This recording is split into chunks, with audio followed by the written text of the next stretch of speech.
Hello, beautiful people. So we are embarking the week which is going to bring us solar eclipse, the first eclipse of 2023. Today is Monday 17th, and the eclipse is fast approaching. It will be happening the night between Wednesday the 19th and Thursday the 20th. For majority of people, it will happen on the early morning of the 20th of April. For some of us, still on the night just before midnight of the 19th, including Mexico, where I am at the moment. So in this video, I want to do things a little bit differently. I don't want to talk too much about the aspects and the astrology of this. I want to more talk about the energies and what I'm getting intuitively, because tomorrow I'm getting together with another two amazing evolutionary astrologers, my friend Makayla from Scenic Route Astrology. You already have seen our collaboration where we chatted about Pluto in Aquarius, and we have a new guest, Adrienne, so keep tuned for this one. It will be released probably in a couple of days, and three evolutionary astrologers together, we're going to be talking a lot of astrology. So this video right now, I just want to make it fairly brief and just talk about the energies and what's coming up for me and how do I feel into what's happening with this eclipse. So this eclipse, as some people might be aware, it's a hybrid eclipse because what determines eclipse is actually the position of the nodes, the south and north node of the lunar nodes, and they are still in the sign of Taurus. But actually this eclipse, it's happening in Aries, because the sun is still in Aries on actually 29 degrees and 50 minutes. So it's 10 minutes away from being in Taurus. Actually, sun is going to move into Taurus only less than 4 hours after this eclipse. So it's literally very intense energy, because it's telling us this is very important. The beginning degrees of the sign, the 0 degree and the 29 degree, are called anaretic degrees. They are very important, they're very karmic, and they bring a very important message. And actually the energy of this eclipse in particularly, which is the first one of the season, it's going to be very intense, very potent, because it's squared by Pluto. And Pluto is the death and rebirth, the transformation, facing the fears. It's the metamorphosis process. It's what evolutionary astrology is the center of evolutionary astrology, because it's our soul's desire for the incarnation. And this year in particular, Pluto, it's squaring the nodes of the moon, so our evolutionary the arc of evolution of us as a human collective, and that is being squared by Pluto the entire year. But on the top of that, this actual eclipse is being squared by Pluto. So this is a huge intensity coming into play, and I personally am feeling it already. I'm sure there are many other people who consciously or subconsciously are tapping into this energy, and they feeling that there is something massive coming, some shifts, some changes. Eclipses are karmic, they are fated. In the past, people were afraid of eclipses because they didn't fully understand what was going on. But all in all, they usually are changes, they are necessary. It's something that we have chosen. We are a free will prior to incarnation, but during our life on Earth, there are sometimes circumstances that are not fully in our control. Not that we don't have a free will, but we already decided prior to our birth what our soul wants to experience, what we came here to learn, because this is a school of life, being on the planet Earth. And eclipses are one of these occasions that really take over. They take over, they bring on energies, and they initiate this move towards the change. There is this big push, not like with normal transits when the energy is a little bit maybe gentler and maybe we have a little bit more of a free will, but with the eclipses there is a big push. And this eclipse, we probably will, well, I mean, we already might be tapping into the energies and feeling what it might represent for each of us in our our personal lives. Also, we might see what's going on the collective level, so what it might represent for the world, what kind of energies are coming forward. But usually the energy will unreveal over the time. Eclipses, we will feel the intensity the day before, the day of, the day after, but the actual message that is really brought forward, it will take time for us to understand what actually is fully going on. And very likely we have much more clarity during the full moon in Aries, which funnily enough will be on the 29th of September, which is another number 29th. This one is happening on the 29 degrees, and the full moon in Aries will be on the 29th of September, which is very interesting. Interesting occurrence. So anyway, guys, we will see as the time goes on. Very likely we might feel more of an understanding of what this is about, when Pluto will square Nose exactly on the same degrees, which will be happening on the 28th of July. So keep your wits about for that date, because there might be some further understanding. So yes, with eclipses, as mentioned before, they are usually karmic, fated. They help us to make decisions in life that are necessary to bring us onto the path which we were born to travel, which we were born to walk on. And with this eclipse in particular, because it's happening on this analytic degrees, 29 degrees 50 minutes, and it's happening in the sign of Aries, is again this duality of the beginning and endings. So this is a very end of Aries. Interestingly, the new moon was happening at the very beginning of the Aries. So again, we see this polarity, duality in action. There is a lot of planets being in a new phase to Sun and the Moon, because the new moon is the conjunction of the Sun and the Moon when they come together, the yin and the yang, the birthing process, the not birthing process, the being conceiving the energy, right? And yeah, there are planets that are in a new phase, so they are just starting a new cycle, and then there are planets which are ending the cycle. There are also other aspects happening, which I'm sure we dive deeper into with Makayla and Adrienne in our video together. But what this means for each and every one of us personally, and also for the human collective consciousness, is the energy that we have been tapping into for a few months now. I feel that many people probably tapping into it since the Pisces times. And this is really another push in that direction. The 29 degrees is saying that things really need to come to the close. There are really cycles in our life that needs to be culminated, that need to be ending. We really need to spend time reevaluating and understanding what it is that no longer serves us, what doesn't support us anymore, and what we don't want to take into our future, what we don't want our life to be like, repetition of the past. And the sign of Aries is about a new beginning. So like I said, this is the polarity duality of this solar eclipse, when it's telling us this new beginning is necessary, it's imminent. The new energies are already streaming in, with the Pluto being in Aquarius on the 0 degrees.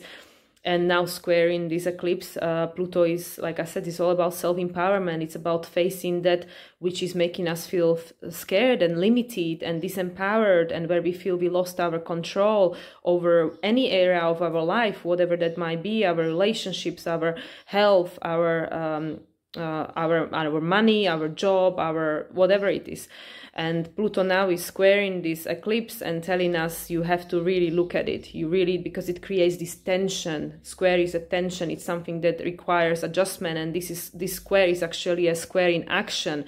So it really wants us to take action also with this Aries energies, all this fire. It wants us to move forward and do something. But there is a lot of yin energy. Many planets are in a feminine sign. We have Saturn and Neptune in Pisces, so it's all about this watery energy, about slowing down. Mercury, as we know, is now in Taurus, so again, it's very feminine energy, very earthy, very grounded.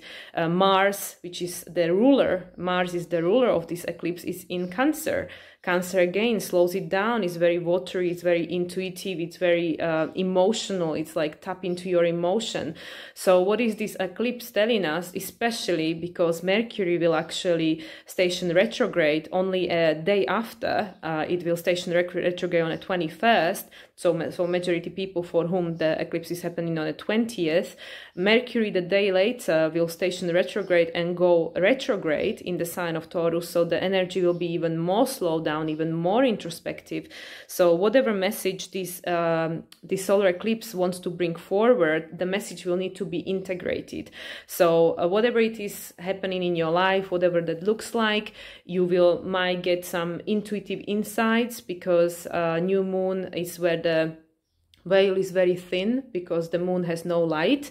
So that's why usually you've been told that it's the best time to set intentions, to make like ceremonies, like rituals where you put your intention, you clear the energy and stuff, because it's something that needs a time to be, until it can be birthed. Like the pregnancy, when the baby is conceived, then it takes 9 months for the baby to be able to be born, because it requires time, and there is a process that needs to happen. And it's the same with the new moon, and this being a solar eclipse, it's like new moon on steroids. It's like multiplied, and it's like there are these forces in action behind the veil which we don't necessarily have a control over, because it's all about our evolution, whereas Pluto is involved, Pluto squaring it, also squaring the nodes. And actually another very important component in all this is Jupiter, because Jupiter is actually in the closing phase, it's a balsamic, so it's closing a cycle when it comes in regards to the theme that is being brought forward by this eclipse. And now, as we know, there are all these energies in Aries. Chiron is also in Aries, which it has been for a few years now. And that's about the wound of the collective. It's also brought into the mix because Chiron is still within a degree conjunction with Jupiter, and Jupiter is very close to this eclipse. It's only 3 degrees apart. So what is this actually trying to tell us? That there is still this wound inside of majority of us, where we want to go in certain direction, we want to free ourselves, we want to be authentic, we want to have a different experience perhaps to the one that we've had to this point. We want to start over, because Aries is this new cycle, this new beginning, right? So probably a lot of people are going over, maybe the experiences of their lives, or maybe experiences of just past few years or whatever, and reevaluating, okay, well, what would and I know that the lockdowns and the situation of 2020, 2021 helped this along a lot, where many people were at home and they had time to think and reevaluate. And then when time came to go back to work and stuff, many people didn't they didn't want to go back to their old life. And this is being intensified now, all that process that started for us now, even more, there is even more pressure on us to have this recognition of how we want to live life from now on. Also with the Mercury being in Taurus, as I've spoken about in my video about Mercury in Taurus, is this inner dialogue, is this tuning in, grounding into your body, tuning in, listening to yourself, trying to find this reconnection with who you are, with yourself. Taurus, it's the self-love. It's, the core of everything. What do I need? What do I, what am I requiring, from this three-dimensional reality to be able to survive, to thrive, to enjoy? And Venus is actually, as I mentioned previously, again, there is a mutual reception, whereas Venus is accumulating this information. She's getting all this, chatty, informative labeling, okay, there are all these variants, there are all these options that you can have. There is all these directions you can go. But which one is it for you? Which one is it? What it is that would make you happy? Because also Sun in Aries is like very young energy, because Sun is like our vitality, it's like childlike. Jupiter again represents children. So all this in a mix is like, inviting us that, well, you can have everything, you can have the whole world, because also Jupiter being in Aries is like super optimistic that, yeah, everything is possible, like children, like looking at it through children's eyes, like they see world from a very different perspective as adults do. Children, they have no inhibitions, there's no boundaries, they think everything is possible. And then as we grow and as we are being conditioned and programmed by the society, then we realize that, oh, well, it's not necessarily like that, but why not? It can be like that. And that's why this with all these upcoming energies, especially once Pluto moves, you know, for 20 years into the sign of Aquarius next year, and all the other shifts that will be happening, as I keep mentioning in my videos, this year is a preparation. So this year is the opportunity to really, really, really understand oneself, to understand what do you want, where do you want to go from now onwards, and how do you want your future to be? How do you want to, you know, manifest these dreams come true? Also, Saturn is making a positive aspect. Saturn currently in Pisces, dissolving all the old structures and definitions and trying us to manifest our dreams and wishes and bring the formless into the form, like tapping into this invisible world, you know, our dreams, wishes and fantasies, and we dream about this life that we want to manifest, like fairy tales. That's very Neptunian. And this Saturn is telling you, like, okay, well, in order for you to create this, you need to let something go to create a space for it. So that's the Pisces, the end of cycle. And actually Saturn is making a positive aspect trine to the South Node. So again, it's saying you need to let something go. South Node is the past, and his South Node is still in Scorpio. So is this something that is making you feel disempowered, something that is making you feel stuck, and is also making you feel vulnerable. Where do we feel vulnerable? Where do we feel that, oh, I can't do it because it's too scary, I can't do it because whatever, you know, all these limitations. And this is where the Jupiter comes into action, because, you know, it's Jupiter is playing a big role in this eclipse as well, because it's only 3 degrees away from this conjunction of Sun and the Moon, which creates the new moon. And this Jupiter is saying that dream big. But in order to dream big, you need to let go of these limiting beliefs, or maybe, you know, certain knowledge that you thought was solid, and now it's not anymore. Like, you know, like Jupiter is our lens through which, like Jupiter Sagittarius, like Jupiter, you know, could be our teacher. It's our belief system, our truth, our ideology, our cosmology, our philosophy about life. It's all these big things, right? These things that are bigger than life. But also Jupiter and Sagittarius to me represents like the lens through which we see reality. Like when you go to optician and they put in these ugly glasses, they put in all these little lenses to help you to see the sharper sharper version of reality, right? So that's Jupiter, that's Sagittarius, this lens through which you perceive the world, through which you perceive the reality. And because it's in this closing phase to this you know, new moon solar eclipse, it's saying that there is something that needs to be let go of, something that it's accumulating, something that is culminating, that is wanting to be finished and replaced with something new. With this Jupiter in Aries is this new youthful energy. Like in one sense, this Jupiter is saying, I'm ready to try something different. I'm ready to go in a different direction. I'm ready to be optimistic. I'm ready to, you know, manifest this different life for myself, to follow my purpose and my destiny. You know, like Aries, like a child, he just wants to go out there and explore the world, and it doesn't know the boundaries, but it's boundless, right? And that's why, you know, Saturn is currently in Pisces, because it's saying like, well, you know, everything is everything and nothing is nothing, you know, because Pisces have no boundaries, no definition. And that's why, you know, we need to figure it out, what it is for us, what we actually do want to bring into manifestation and create, because otherwise it could be everything or nothing, right? Everything is everything. So this Jupiter playing this important role is actually like this ascended master trying to teach us that, well, maybe the things that you believe until now, maybe they don't resonate with you anymore. Maybe you're recognizing that they are actually not even truth anymore.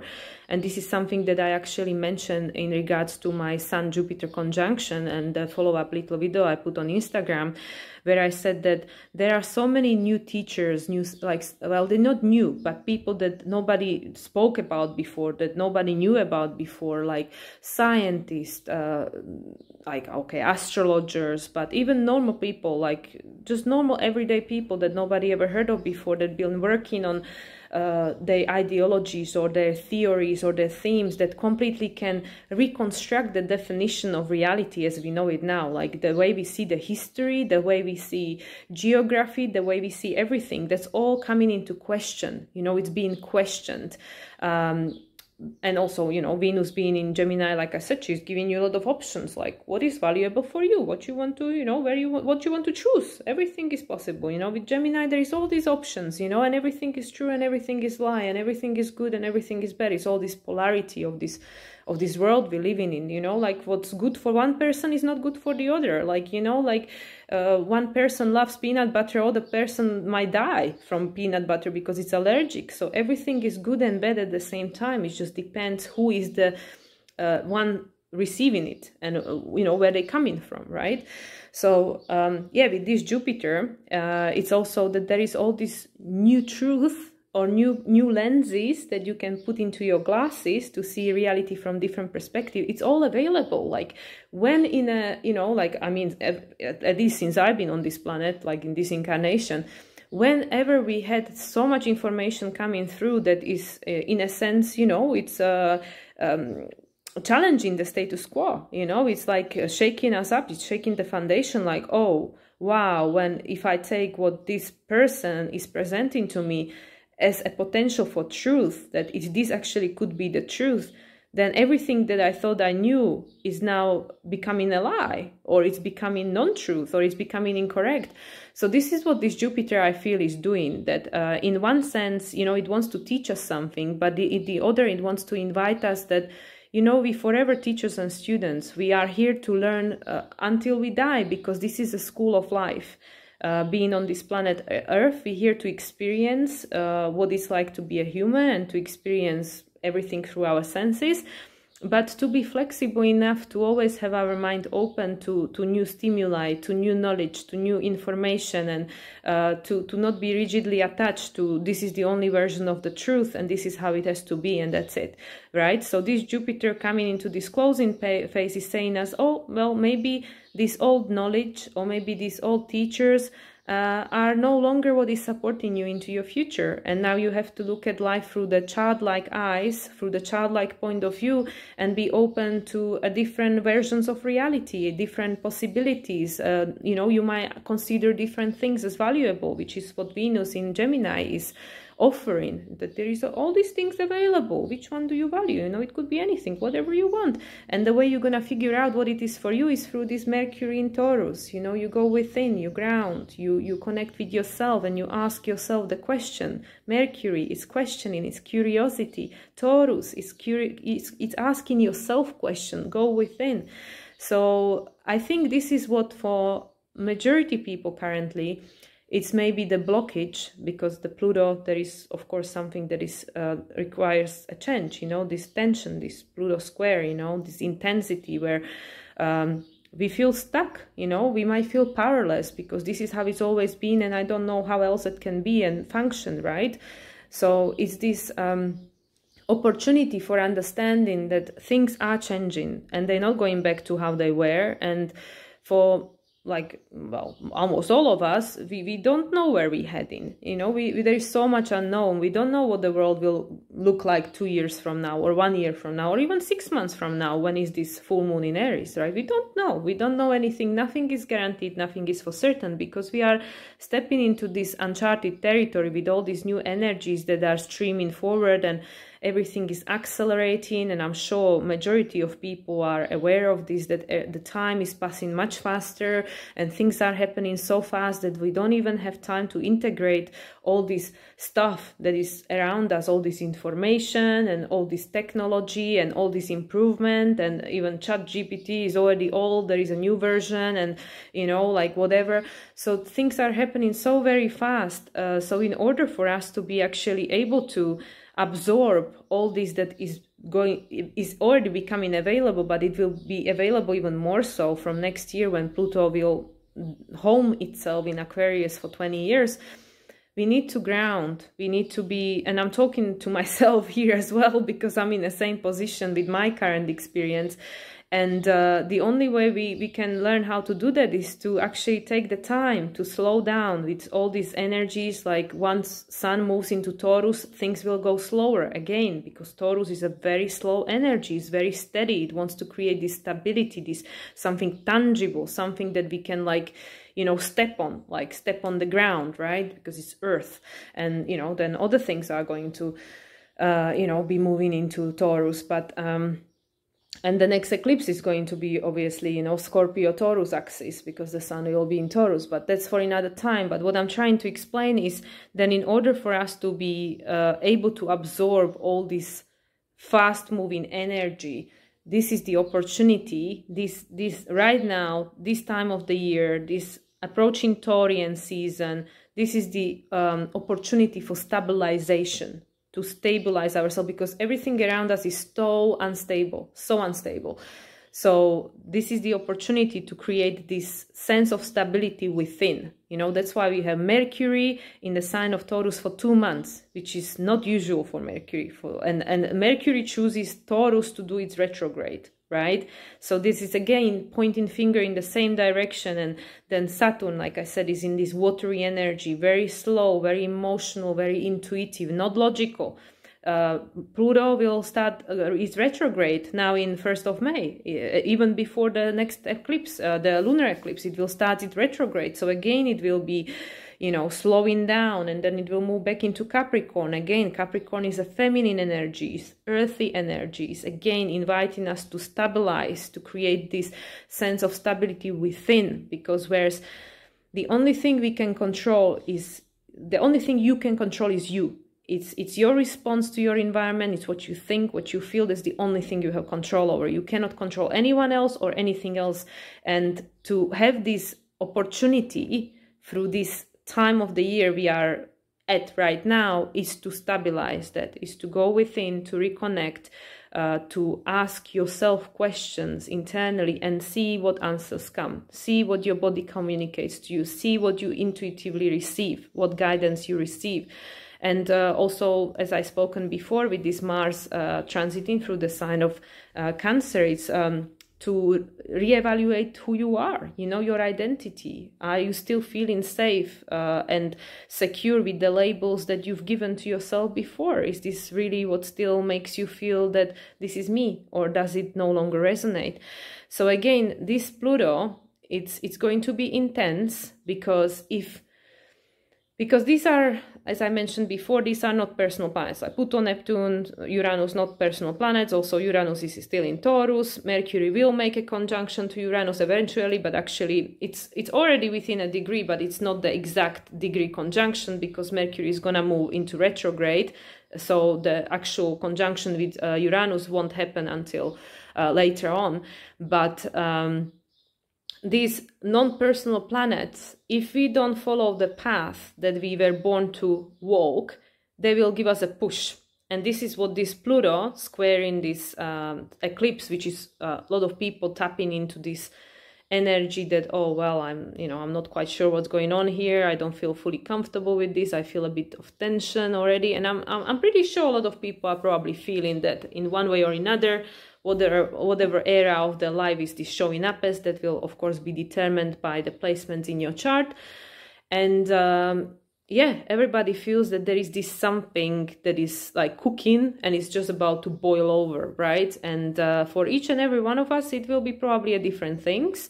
And yeah, and this is the invitation. This Pluto is giving us a push, you know, these things that we probably knew that actually this thing is not working for me anymore, but you know, it's still kind of going, and I don't know what to replace this one, so I don't really want to look at it, you know, let's not fix it if it's not broken. So this Pluto now, it's gonna break it.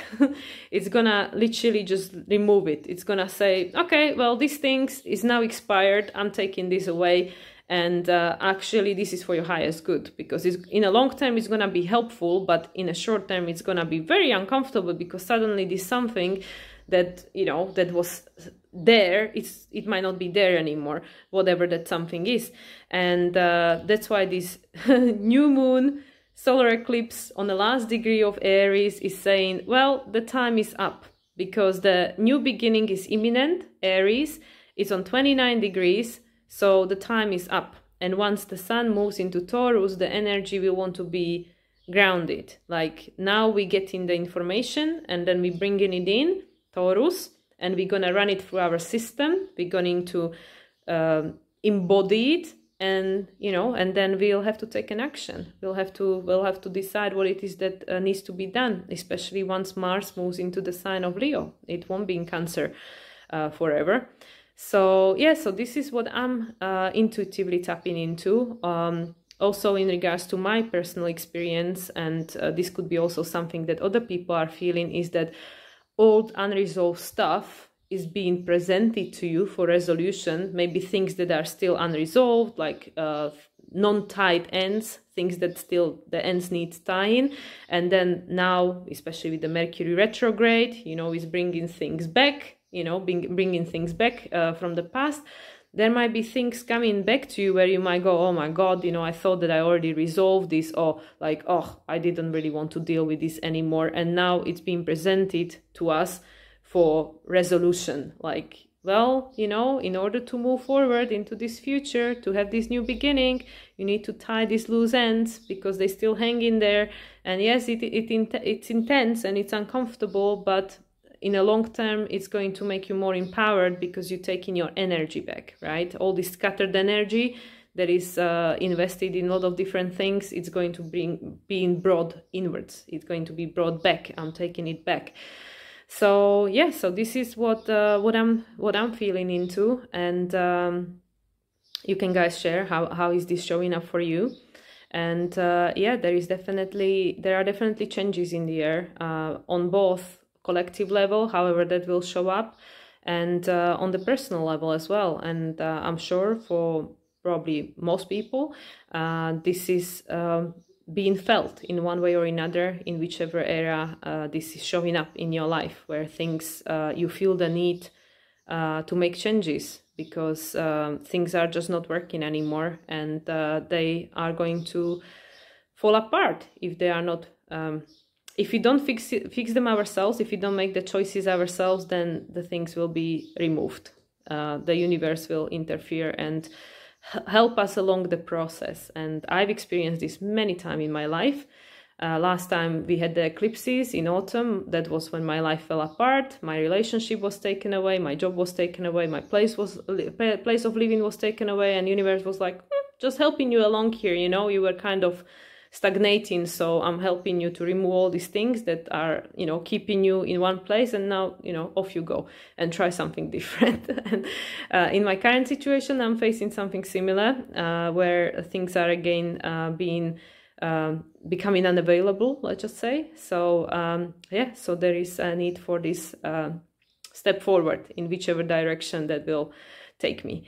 So anyway, guys, another long video. I don't know, like, why they always end up being this long. And yeah, keep yourself tuned for this collaboration with Adrienne and Makayla. Let's see what the three of us can cook for you, and yeah, how that might resonate. And yeah, I wish you a great week. Enjoy these energies the best you can. And just take the time for yourself, take the time to slow down, to go within, and you know, to restabilize in yourself, because that's the only thing that you can control. So much love. If you like this video, please like, subscribe. If you would like to book a reading with me, you can contact me. I put all the links below. And yeah, for now, I just wish you all a great week, and we are all in this together. So you're never alone. Much love to all. Bye.